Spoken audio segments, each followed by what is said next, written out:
Bonjour et bienvenue à la capsule portant sur les habitudes de vie sécuritaires pour une grossesse en santé. Les thèmes que nous aborderons aujourd'hui sont le tabac, l'alcool et les drogues, les produits d'usage personnel et domestique, ainsi que les déplacements et voyages. Précisons d'abord qu'il est recommandé de ne pas fumer du tout durant la grossesse. Les femmes savent que fumer est dommageable pour leur santé et celle de leur bébé à naître, mais elles ignorent les effets précis du tabagisme et comment ils se produisent. Les femmes enceintes qui fument sont plus à risque d'avoir de fausses couches, des grossesses ectopiques, un placenta prévia, un décollement placentaire, une rupture prématurée des membranes, un accouchement prématuré, un retard de croissance intra-utérin ou encore la mort de leur bébé. Dans l'utérus, le bébé est exposé aux substances chimiques de la fumée de tabac, dont la nicotine et le monoxyde de carbone, car elles traversent la barrière du placenta. Cela peut se produire lorsque la femme enceinte fume ou lorsque la femme est exposée à la fumée de tabac dans son environnement. La fumée secondaire peut interférer avec le développement du système nerveux du fœtus et ces derniers reçoivent moins d'oxygène et de nutriments. Pour le bébé, il est plus à risque d'avoir un faible poids à la naissance et il est plus sensible au syndrome de mort subite du nourrisson. Pendant l'enfance, il sera plus à risque de faire des otites, des rhumes, des troubles respiratoires ou encore d'avoir des troubles comportementaux ou d'apprentissage. À l'adolescence et à l'âge adulte, il sera plus à risque de consommer des produits du tabac et des drogues. La fumée du tabac est un produit complexe qui regroupe plus de 7000 composés chimiques générés lorsque la cigarette brûle. Ces composés peuvent être présents dans l'air de la maison, mais aussi dans la poussière et sur diverses surfaces, et ce, même si les cigarettes ont été fumées des jours ou des semaines auparavant. La fumée de tabac se répand d'une pièce à l'autre, même si la porte est fermée. Les systèmes de ventilation dans la cuisine ou la salle de bain ne sont pas efficaces pour éliminer la fumée du tabac. Ils sont conçus pour limiter l'accumulation de monoxyde de carbone et réduire les odeurs. Ouvrir une fenêtre dans une pièce ou dans une voiture n'est pas suffisant pour éliminer la fumée. Fumer dans un espace restreint comme une voiture augmente énormément la concentration des substances chimiques nocives produites par la fumée de tabac. En novembre 2015, le gouvernement du Québec a adopté plusieurs mesures en vue de renforcer la loi actuelle sur le tabac, dont une interdiction de fumer en voiture en présence de jeunes de moins de 16 ans.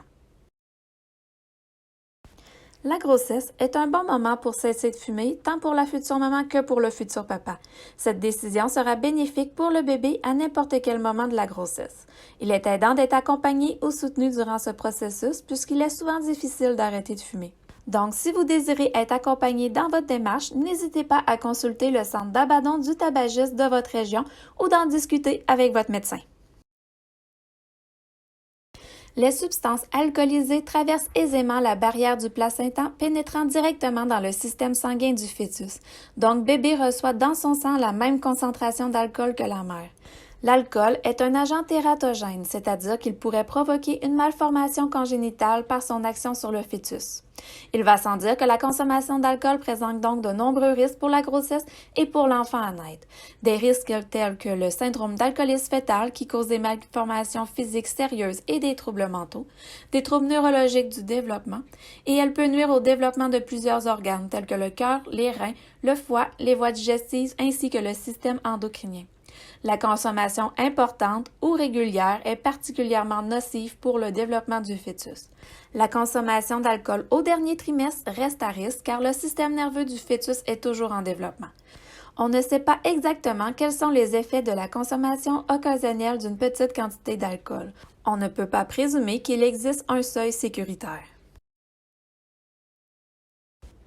Le conjoint a un rôle primordial dans la non-consommation d'alcool de la future mère.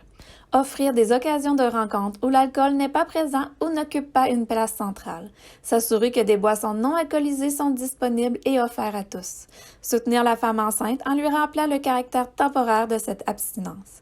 Ne pas inciter à la consommation d'alcool et respecter le choix de la femme enceinte. Au besoin, vous pouvez modifier votre propre consommation d'alcool par solidarité avec la femme enceinte.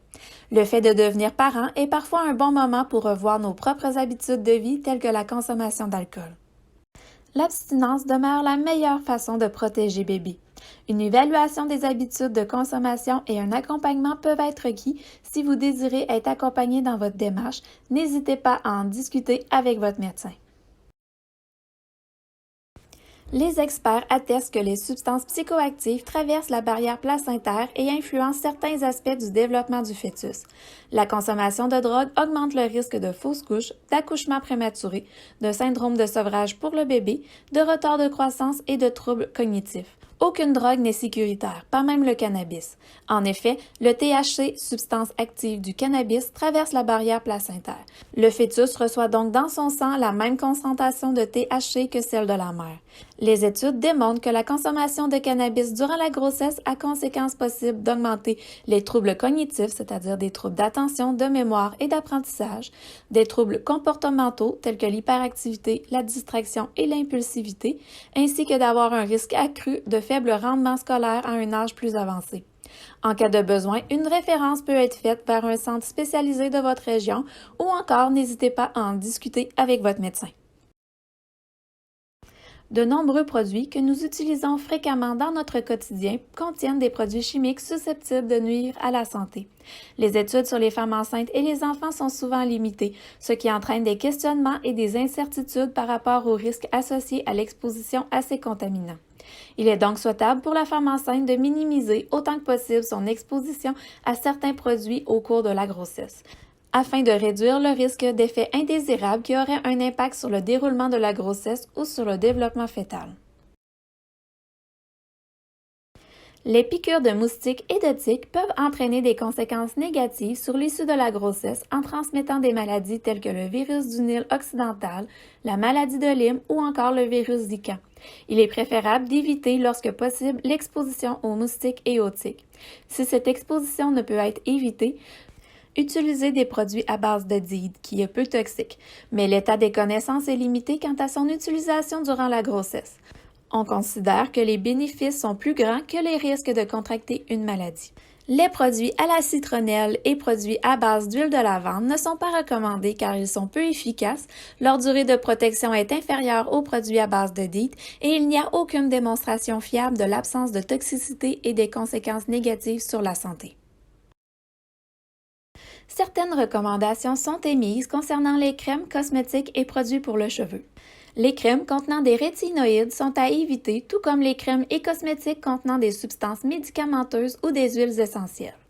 Les expositions au soleil sont sécuritaires à condition de porter des vêtements longs et un chapeau, d'éviter les expositions au soleil entre 11h et 16h, d'appliquer de la lotion solaire FPS d'au moins 30 régulièrement sur la peau et les lèvres et de se tenir à l'ombre. Les salons de bronzage sont à éviter car l'augmentation de la température corporelle serait associée à un risque accru d'anomalie du tube neural du fœtus ou de fausses couches, tout comme les spas car la concentration en bactéries y est parfois élevée. L'épilation au hasard ou à l'électrolyse est aussi à éviter par précaution vu l'absence de données à ce sujet. Les produits nettoyants sont considérés sécuritaires si l'utilisation est occasionnelle, si vous utilisez des gants dans une pièce aérée et bien sûr, en cas de nausée ou étourdissement, cessez l'utilisation et consultez un médecin ou le centre antipoison. Les nettoyants industriels ou pour gros travaux, les nettoyants tout usage puissants et les rafraîchisseurs d'air sont à éviter ou à utiliser le moins possible durant la grossesse. La peinture au latex est considérée sécuritaire si utilisée occasionnellement et que vous vous assurez de bien aérer les lieux. Les peintures à l'huile et les décapants sont à éviter. Lors des déplacements en auto, la ceinture de sécurité protège la femme enceinte et le fœtus en cas d'impact. Elle doit être bien installée. La courroie transversale doit reposer sur la clavicule et non le cou, et la ceinture sous-abdominale doit reposer sur le bassin et non sur le ventre. Ne pas désactiver le coussin gonflable, mais conserver une distance de 25 cm entre le sternum et le centre du volant ou du tableau de bord. Il faut se rappeler de réajuster le siège au fur et à mesure que votre ventre grossit. En cas d'accident, il est recommandé de consulter un médecin. Les femmes sont plus à risque de souffrir d'une thrombose veineuse profonde pendant la grossesse. Le fait de voyager en avion ou en auto augmente ce risque. Pour limiter les risques pendant le voyage, vous pouvez vous lever de façon ponctuelle pour dégourdir les jambes et marcher un peu, soit environ une fois par 30 minutes pour les voyages en avion et 10 minutes aux 2 heures pour les trajets en auto. Prenez soin de bien vous hydrater, évitez les vêtements restrictifs, porter des bas de contention et choisir si possible un siège du côté de l'allée lors des voyages en avion ou en autobus. L'avion est sécuritaire durant la grossesse, sauf si avis contraire du médecin. Le meilleur moment pour prendre l'avion est entre la 14e et la 28e semaine de grossesse. Les détecteurs de métaux sont sécuritaires pour la grossesse. En cas de voyage à l'étranger, il est important de consulter une clinique de santé voyage sur les mesures préventives à adopter. Les compagnies aériennes permettent généralement de voyager jusqu'à 36 semaines, mais les règles varient selon la compagnie. Renseignez-vous sur l'achat d'une police d'assurance couvrant la femme enceinte et le bébé à naître. Informez-vous si vos soins et ceux de votre enfant seraient couverts advenant une naissance prématurée ou à l'extérieur du Québec. La Régie de l'assurance maladie du Québec, la RAMQ, peut couvrir une partie des produits liés aux services de santé reçus à l'extérieur de la province pour une personne détenant une carte d'assurance maladie valide. Cependant, comme les frais liés aux services de santé sont souvent plus élevés à l'extérieur de la province, le remboursement de la RAMQ ne couvre qu'une partie des frais. Pour toute question en lien avec le contenu des capsules prénatales, vous pouvez contacter les infirmières de périnatalité de votre région.